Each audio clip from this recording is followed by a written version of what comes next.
हरे कृष्णा, राधे राधे। हम सभी साधक श्री सुदर्शन सिंह जी चक्र द्वारा लिखित पुस्तक नंद नंदन का श्रवण कर रहे हैं। आज का प्रसंग है अश्वनी कुमार। कर्ण वेद। ब्रिज को वैद्य की आवश्यकता नहीं होती।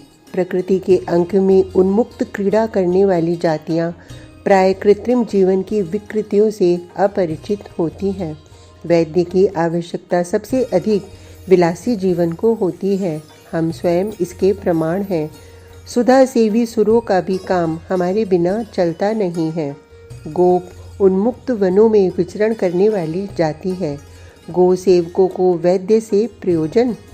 अमृत को भी अनादरित करने वाला गोरस है उनके समीप, और कोई रोग कभी आ ही जाए तो गोमूत्र के सम्मुख टिकता है। समस्त चर्म रोगों के अधिदेवता गोबर की रगड़ से कांपते हैं। गोरज जिस क्षेत्र पर उड़ती है, ग्रह भूत प्रेत यक्ष सब तो वहाँ से दूर रहते हैं। अतः कोई ब्रिज में वैद्य क्यों बसाए। जहाँ तक गोकुल की बात है, यह तो मर्त्य धरा नहीं है। यहाँ की पशु पक्षियों की चिन्मय काया, क्या आश्चर्य कि किसी को स्मरण ही नहीं आता।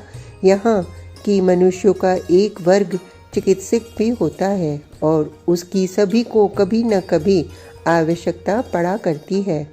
हम निराश ही थे। सर्वेश्वर परम पुरुष पधारे धरा पर, और हमें उनकी सेवा का कोई सौभाग्य नहीं मिला।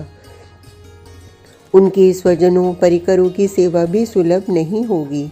सुराधम हमें कोई देवता नहीं कहता, क्योंकि सबका हमसे प्रयोजन है। किंतु सुरेंद्र ने तो हमें सोमपान का अनाधिकारी ही बना रखा था। महर्षि च्यवन के सम्मुख जब बस नहीं चला, तब हमारा यह अधिकार स्वीकार किया उन्होंने। सभी सुर अपने को हमसे श्रेष्ठ मानते हैं। श्रेष्ठ तो वे हैं, क्योंकि उनमें सबके लिए धरा पर पधारे श्री हरि का सेवा का अवकाश है। किंतु हमारे लिए तो यह अवसर नहीं है। जो पतित पावन अशरण शरण अनाथ नाथ हैं, वही तो निरुपाय के आधार हैं। उन सर्वज्ञ सकलेश्वर को हमारे मनोमंथन सहन नहीं हुआ। उन लीला में श्री नंद नंदन को हम पर दया आई, और उन्होंने हमारे लिए अवसर निकाल लिया। 2 वर्ष 5 मास के हो गए नाक्षत्र मास से श्री ब्रिज राजकुमार जननी के अंक में बैठकर उनके कुंडल खींचते मचल उठे। इनको मेरे कानों में पहना दे। अपनी कर्ण पल्ली छूते हैं और माता से खींचते हैं। तू तो हंसती है, इनको मेरे कानों में पहना। हम दोनों विभोर हो उठे। धन्य भक्त वत्सल, हम सुराधमों को सेवा का सौभाग्य देना है आपको। अन्यथा आपके इस इच्छा में आनंद घन श्री विग्रह में तो आपके नित्य कुंडल अभी प्रकट हो जाएंगे। आपके चाहते ही। आपके आभूषण कहाँ प्रकृत हैं कि उनको कहीं से लाना है। वे चितघन तो आपकी अनिच्छा के कारण ही अंतर्हित हैं।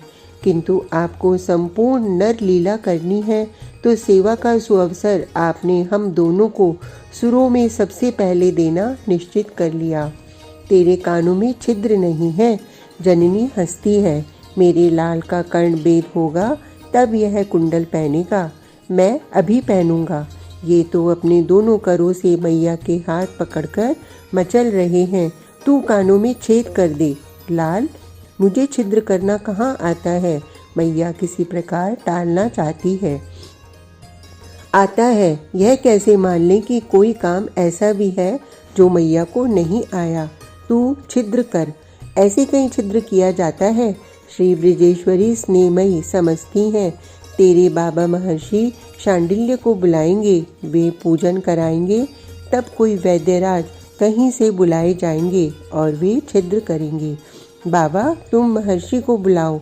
इन नंद नंदन को सदा शीघ्रता रहती है। अब दौड़े दौड़े आकर ब्रिजराज के अंक में बैठ गए हैं, और उनके श्रमश्रु में उंगलियां उलझाते मचलने लगे हैं। मैं कुंडल पहनूंगा। अभी तो तेरे कान छोटे छोटे हैं। ब्रिजराज अपने कुमार की नन्ही सुकुमार कर्ण पल्ली धीरे से स्पर्श करते हैं। तू कुछ और बड़ा हो जा तो तेरा कर्णभेद करा दूंगा। नहीं, तुम चलो महर्षि के समीप। अब इनको तो त्वरा है, और जब महर्षि को मुहूर्त निश्चित करना है तो बाबा क्यों टालते हैं। महर्षि तो कभी कुछ कहने पर देर नहीं करते। उनके समीप ही चलना ठीक है। मैं भी चलूँगा। ब्रिजराज जानते हैं उनका ये लाल कितना हठी है। ये अभी मचलकर भूमि पर लेटेंगे और रोने लगेंगे। इनका रुदन तो देखा नहीं जा सकता। महर्षि की बात शीघ्र मान लेते हैं, अतः वहीं चलना उत्तम है।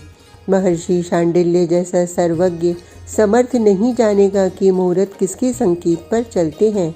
उन्होंने सुनते ही कह दिया, मैं स्मरण ही कराने वाला था कि श्री कृष्ण को तीसरा वर्ष लग गया है। इस वर्ष के पंचम अथवा सप्तम मास में कर्ण वेद होना चाहिए। यह शरद ऋतु है, शुक्ल पक्ष है, अतः श्याम सुंदर ठीक कहता है। आप आज ही स्वर्णकार को शलाका निर्माण का आदेश दे दो। परसों द्वादशी को सौम्य वासर में कर्ण वेद का उत्तम मुहूर्त है। मैं सुरवैद्यों का आवाहन कर लूँगा। हम लोगों को आह्वान की आवश्यकता कहाँ थी। हम तो ब्रिजराज के विदा होते ही महर्षि के सम्मुख प्रकट हुए और उनके पदों में प्रणत हो गए। उन परम तेजस्वी ने सस्मित बदन आशीर्वाद देकर आदेश दे दिया, लीला मैंने कर्ण वेद की सेवा लेना निर्णय किया है। आपसे और हम सबको उनकी इच्छा का ही अनुगमन करना है। उनके सौंदर्य घन श्री विग्रह में कोमल कर्णपल्ली में शलाका वेद बहुत निर्मम कार्य है। यह अब ध्यान में आया। हम सुरों के शरीर में स्वेद कंप आदि विकार नहीं होते, किंतु श्री कृष्ण की कर्णपल्ली में छिद्र करते कर कंपित नहीं होंगे, यह आश्वासन तो हमारे हृदय में नहीं है। भगवान चंद्रमौली गंगाधर ही हमारे आराध्य हैं। अब तो उन्हीं की आराधना चिंतन करना है। इस समय में वे सर्वेश इतनी शक्ति दें कि हमारे कर स्थिर रह सकें। स्वर्णकार बृहस्पति का आदेश मिलते ही व्यस्त हो गया है। उसे केवल अष्टांगुल प्रमाण शुद्ध रजत की सूक्ष्माग्र सूचिका बनानी है, और उसकी समझ में ही नहीं आता कि रजत शोधन के उसको जो उपाय ज्ञात हैं वही हम भी जानते हैं। वह कभी हमारा स्तवन करता है और कभी विश्वकर्मा की आराधना में एकाग्र होता है। रजत द्राव पर यह औषधियों की पुट पर पुट देता जा रहा है। स्वर्णकार तीक्ष्णतम सूचिकाग्र और समान सुचिक्कन शशि किरणोपम, यह सूचिका विश्वकर्मा ने संपूर्ण तादाद में कर लिया था इसके करों से, और अब भी इसे संतोष नहीं है। यह सूचिका को उलट पुलट कर देखे ही जा रहा है। इसे अब दूसरी सूचिका क्यों चाहिए। यह तो अब बनाए ही जा रहा है। लाक्षाद्रव से चिन्हांकन करने के लिए भी एक ही सूचिका पर्याप्त है। शिशु की परम कोमल कर्णपल्ली के वेद से इसका क्या बिगड़ना है, किंतु यह तो लगता है कि प्रत्येक शिशु के एक एक कर्ण के लिए एक एक सूचिका बनाने लगा है। मेरे कर्णों में छिद्र होगा। श्री ब्रिजराज कुमार बहुत प्रसन्न हैं। अपनी कर्णपल्ली स्पर्श करते हैं बार बार, और सखाओं से गोपियों से कहते हैं, मैं कुंडल पहनूंगा। ये ऐसे कूदते फुदकते हैं जैसे कुंडल कर्णों में अभी आ गए हों, किंतु इनके सखा इन परम भाग्यशालियों की स्पर्धा उचित ही है। ये कह देते हैं, कोई अकेले तेरा ही कर्ण भेद है। दाऊ का, विशाल का, भद्र का, तोक का, सबका कर्ण भेद है। सब सखा कुंडल पहनेंगे। सबका कर्ण भेद है, सब कुंडल पहनेंगे। यह बात तो इन्हें अधिक प्रसन्न करती है। अब ये सबकी कर्णपल्ली टटोलने लगे हैं। तेरे भी इन कर्णों में छिद्र होगा। अरुणोदय में ही मंगल कृत्य प्रारंभ हो गई। महर्षि के आदेशानुसार हम दोनों वृद्ध वैद्य के रूप में ही नंद भवन आए। कितना वात्सल्य है गोपो गोपियों के परम पावन हृदय में। सबका प्रयत्न है कि शिशु को कम से कम पीड़ा प्रतीति हो, उसका ध्यान शीघ्र अन्यत्र चला जाए। ये अनेक खिलौने पशु पक्षी एकत्र करने में सुनते ही लग गए थे। महर्षि विप्र वर्ग के साथ प्रातः कृत्य करके सीधे नंद भवन आ गए। हमको पता है कि उनके द्वारा ब्रिजराज से संपन्न कराई गई अर्चा स्वीकार करने में भगवान गणपति तक को संकोच होता है, किंतु नवग्रह, सर्वतोभद्र देवता, मातृकाएं, योगनिया, दिक्पाल, कलश देव वरुण को भी यह पूजा तो प्रत्येक अवसर पर स्वीकार करनी ही पड़ती है। आज तो ब्रिजराज ने अपने आराध्य श्री नारायण के पूजन के पश्चात ब्राह्मणों का पूजन करके हम दोनों का और स्वर्णकार का भी पूजन किया। पूजन तो हुआ उस षोडशांगल सूत्र में पिरोई अष्टांगुल रश्मि गौर सूचिका का भी। महर्षि शांडिल्य ने आदेश दे दिया, दाऊ का कर्णभेद प्रथम होगा, अवश्य वह नहीं रोएगा। फिर सब बालकों का लगभग साथ ही। ब्रिज में सबके संस्कार साथ होते हैं। माता रोहिणी तनिक दाऊ को आंक में लेकर पश्चिमोभिमुख होकर बैठ गईं और उनके पीछे ब्रिजेश्वरी अन्य माताओं के साथ पंक्ति में बैठी। ब्रिजपति का वात्सल्य केवल सूचिका स्पर्श कराना है। उन्हें शिशुओं के कर्णों से और उनके कर कंपित हो रहे हैं। सब शिशुओं के कर्णों से उन्हीं को सूचिका स्पर्श कराना पड़ा। ब्रिज में तो सब इन्हीं के कुमार हैं। व्यर्थ गर्व करते हैं हम सुर अपने कौशल का। गोकुल का यह वृत्त स्वर्णकार कितना सूक्ष्म लाक्षा बिंदु अंकित किया है इसने शिशुओं की कर्णपल्ली पर। कितने कोमल ढंग से शिशु की कर्णपल्ली खींचकर जहाँ से सूर्य रश्मि पारदर्शित हो रही है, ठीक उसी बिंदु पर लाक्षाद्रव का चिन्ह और सब शिशुओं के कर्णों पर इतनी शीघ्र चिन्हांकन। श्री ब्रिजराज कुमार ने भी कोई आपत्ति नहीं करी अपनी कर्णपल्ली खींचे जाने पर। लाक्षाद्रव का बिंदु शीतल लगा होगा, बहुत प्रसन्न हो गया क्या? अग्रज के कर्णों की ओर ही दृष्टि लगाए हैं। श्री ब्रिजेश्वरी कर पकड़कर न रोकती तो ये अपने कर्णपल्ली टटोल ही लेना चाहते थे। इनकी कर्णपल्ली पर नन्ही लाक्षा बिंदु, लगता है कि इन दीवर दल पर सद्योजात वीर बधूटी रो रही है। रक्त से अरुण इन बिंदुओं को देखकर ब्रिजराज ने तो अपने नेत्र ही बंद कर लिए हैं। वाद्यों की उच्च ध्वनि, महर्षि ने अपने मुख से शंख लगा लिया। भगवान महेश्वर सहायता करें। हम दोनों ने सूचिकाएं उठा लीं। बालक की रोदन ध्वनि सुनाई नहीं पड़नी चाहिए। बाम हाथ से कर्णपल्ली खींचकर हम दोनों ने एक साथ दाऊ के लाक्षाद्रव अंकित स्थान पर सूचिका लगाई और वह स्वतः प्रविष्ट होती चली गई। हमें केवल सूत्र बांधकर तैल लगा देना था।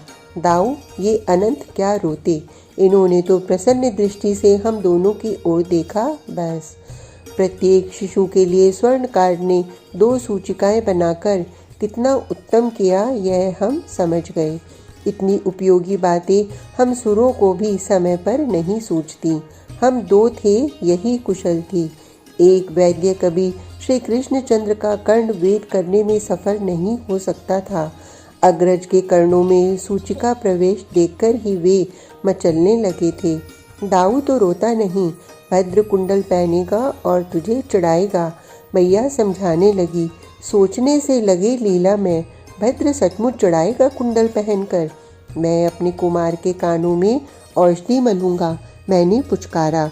बड़े उल्लास से बोला, छिद्र औषधि से हो जाएगा। अभी हुआ जाता है। मैंने औषधि लगाते हुए कर्णपल्ली खींच ली थी। कहा, तुम्हारी वह स्वर्णिम बिल्ली कहाँ है? मुझे दिखा तो दो। तनिक ध्यान बटा और हम दोनों के करों की सूचिका कर्णपल्ली पार कर गई। इसने सूत्र बांधकर औषधीय तेल लगा दिया। अब साहस नहीं था इनके रुदन को देखने का। हम दोनों का सौभाग्य, हमें अन्य बालकों का भी कर्णवेधन करना था और वह संपूर्ण एकाग्रता चाहता था। मैया ने दोनों कर पकड़ रखे थे। ये अरुण चरण उछाल उछाल कर रो रहे हैं। गोपियों में कोई नृत्य करते मयूर को दिखाती है, कोई कहती है लाल, यह रत्न सारिका बोलने लगी है, किंतु सारिका बोले या रोए ये नहीं देखते। बृहस्पति असमर्थ है अपने कुमार का रुदन देखने में। असमर्थ तो है महर्षि और विप्रगण, सब जाने की शीघ्रता में है। ब्रजराज उनको दक्षिणा देने में व्यस्त होकर अपना ध्यान इधर से हटाना भी चाहें तो क्या हटा पाते हैं। लाल तोक रो रहा है, मैया ने कहा और दोनों कर छोड़ दिए। तू उसे चुप नहीं कराएगा। यह इनकी दूसरी मूर्ति तोक, इतना स्नेह भाजन इनका। इन्होंने तो सुनते ही इधर उधर सिर किया। मैया ने अंचल से अश्रु पोंछ दिए और ये उठ पड़े। अब अपने इस छोटे भाई के कपोल पर नन्ना कर रखकर कहते हैं, चुप चुप हो जा। तोक भी अद्भुत है, अभी सबसे अधिक रो रहा था, कर छुड़ाने को छटपटा रहा था और अब हंसने लगा इनको देखकर, और ये अपनी हथेलियों से ही उसके अश्रु पोंछ रहे हैं। आप दोनों में से एक तो आवेंगे प्रतिदिन, जब तक ये धागे नहीं खुलते। स्वर्णकार को नेक देकर ब्रजेश्वरी सानुरोध पूछती हैं, हम दोनों प्रतिदिन आवेंगे माता। यह सौभाग्य छोड़ा जा सकता है। इन कुमारों की कर्णपल्लियों में स्वकर से ही नित्य औषधिया तेल लगाएंगे। इन्हें अब कोई कष्ट नहीं होगा। इनके कर्णों के ये सूत्र खुल तो सप्ताह भर में भी सकते हैं, किंतु 10 दिन में ही हमें खोलने दीजिए। इससे छिद्र पुष्ट हो जाएंगे और तब हम स्वयं इन सूत्रों के स्थान पर हीरक शलाकाएं कुमारों को पहनाकर आपको प्रणाम करेंगे। हमने बहुत प्रयत्न किया कि कुमारों की इस सेवा का नेक हम हीरक शलाका का धारण कराने के अवसर पर ले लेंगे, किंतु यह बात ब्रज में किसी को भी स्वीकार नहीं। हीरक शलाका धारण कराने का नेक उस समय, परंतु आज का और प्रतिदिन का नेक तो हमें लेना ही चाहिए। मैया के इस अनुरोध को हम अस्वीकार नहीं कर सके। जिनके करों का प्रसाद कुमार नारदादि सबको पवित्र कर सकता है, वे इन नवखंड सुंदर तथा साक्षात अनंत की जननी हम दोनों को 10 दिन साग्रह भोजन कराएंगी। सुरेंद्र ने सोमपान का हमारा अधिकार विवश होकर माना था, किंतु अब वे हमारे सौभाग्य की समता का स्वप्न भी देख सकेंगे। आज का प्रसंग इतना ही। कल तक के लिए हरे कृष्णा, राधे राधे।